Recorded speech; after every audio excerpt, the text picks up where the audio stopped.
Well, anyway, I was told I was entitled to nothing. And I'm sitting here and I'm looking at how much the VA had given my sport organization. And I'm told I'm not entitled to it because you don't like my disability.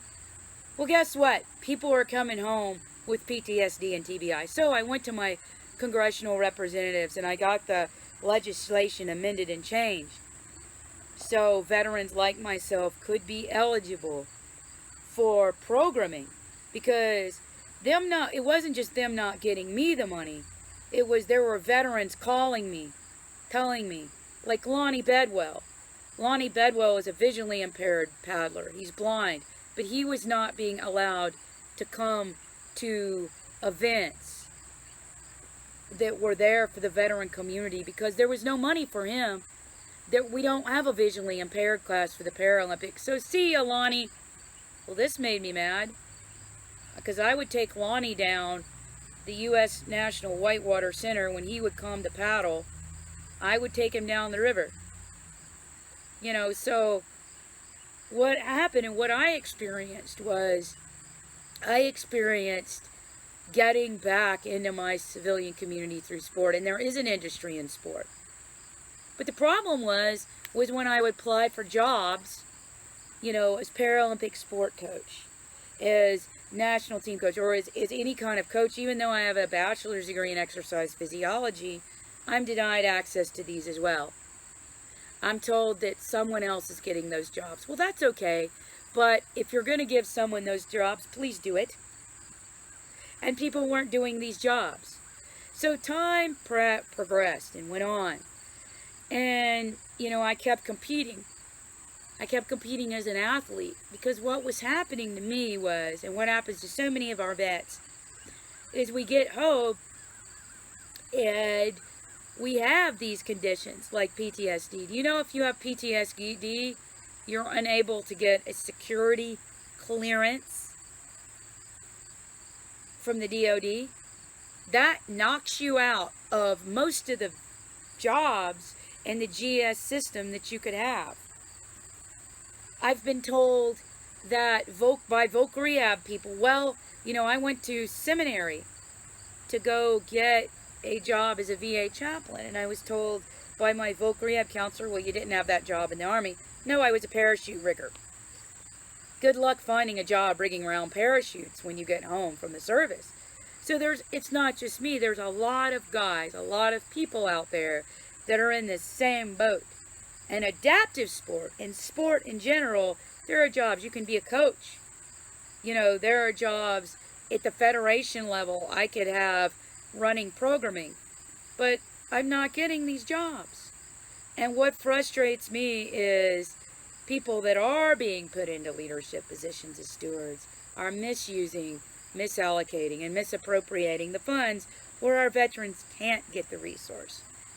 Right now, I'm living in West Virginia, and I've been volunteering with the local Team River Runner chapter.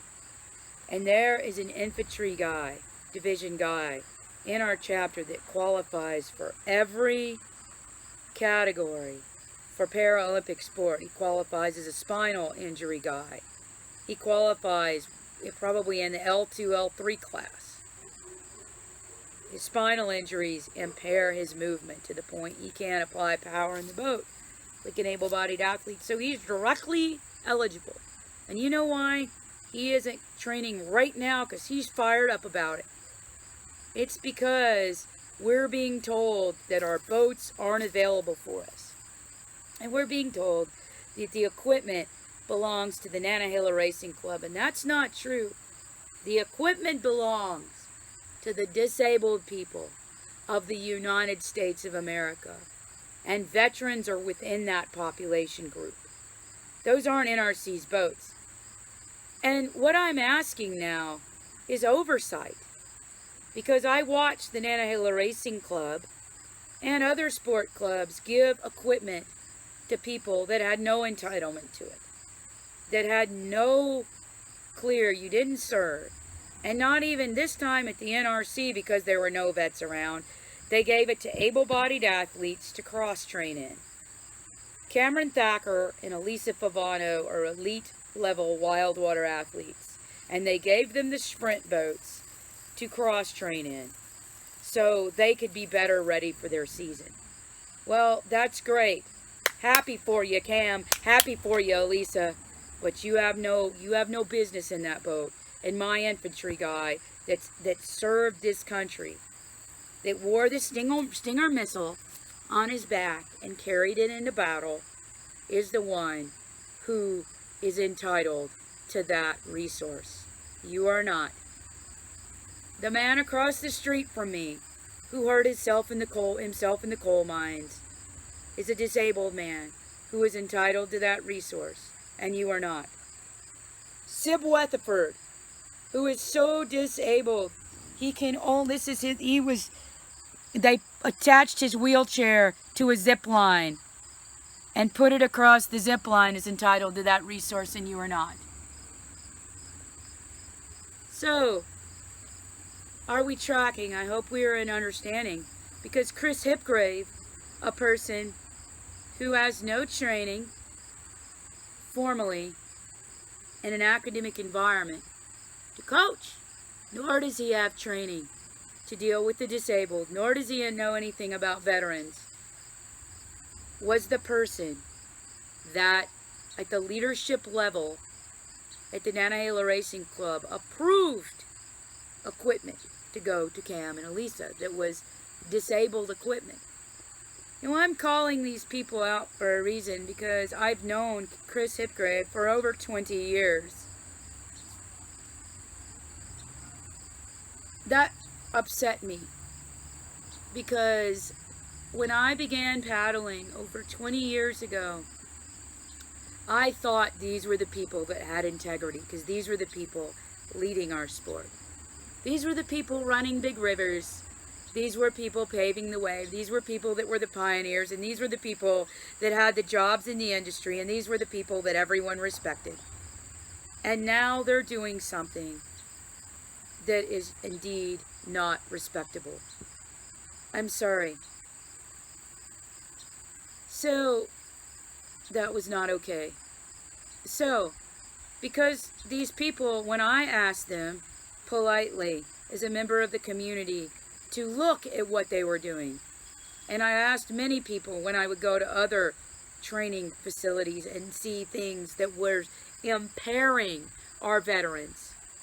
Do you know, at the Oklahoma City Boathouse Foundation, there were veterans that were coming to participate in programming after being formally identified at Paralympic training events like the Endeavor Games, and they were told, sorry, boat's already outfitted for Shad Isaac, boat's already outfitted for the colonel's son, it's not for you, sorry, you know. And it's like, so the veteran has to get lost. Well, yeah, I've seen Shad Isaac paddle, and yes, he's fast, yes, he's talented, there's no question about that, but no, he's not a veteran, so he has no entitlement to a VA resource. And to say you're going to give that to him because no veterans are sitting there, and to say you're going to give that to Cam and Elisa because there's no disabled people around, what that does is you block disabled people from getting the resource, because then there's no motivation to go boots on the ground, go to that VA hospital, because you already got your person that's your Olympic champion. It's that simple. And these are things, I'm not blaming anyone, I'm just simply calling it out. And these are the things that I'm asking now. I no longer care that I would like my sport to correct it, but I know they won't, because for the last 10 years I've asked them to do it. Who I'm asking now is I'm simply asking my nation's leadership.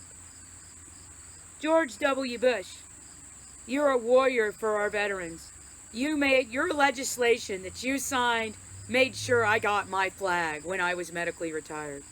Barack Obama, you signed the legislation that allowed veterans with PTSD and TBI to be included in the veterans programming. You opened the door. Donald Trump, you are a mighty warrior for our veteran community. You set up the VA hotline.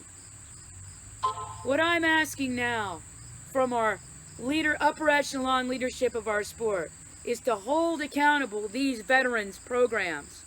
Hold accountable what is done with our VA monies. It is not that this is not a good therapeutic modality. It is. Last week, I volunteered with Team River Runner, and I took men down the river that had once been homeless, that had been addicted to opiates, that paddling a boat saved their lives, and they are now working normal jobs, and they had once been homeless. I watched that. I know that legislation that Barack Obama signed made that possible. All I'm asking now is for oversight. All I'm asking now is put eyes on those funds that our Congress gives to the VA to disperse to places like the USOC. Make sure the USOC does right, and make sure they understand our veterans. They don't. The reason Team River Runner works is veteran leadership is in charge. They empowered the veteran community to take leadership, to come back in and step in.